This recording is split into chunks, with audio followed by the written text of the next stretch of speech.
আমরা কোথায় এসেছি বলো? রাশেদ ভাই নাইমাপুর বাসায়।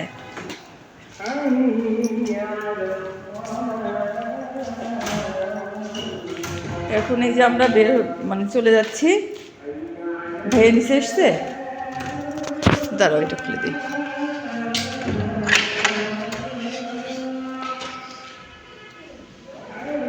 ওকে বলো রংপুরে আসিও, একটু জোরে বলো।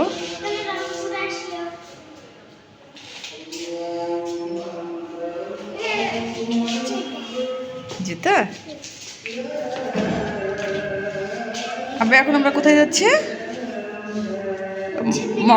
হ্যাঁ, মমইন পার্কে। রাশেদ ভাইয়া মনে হয় উঠতেছে লিফটে। তুমি চাপো। মমিনে খেলেছো?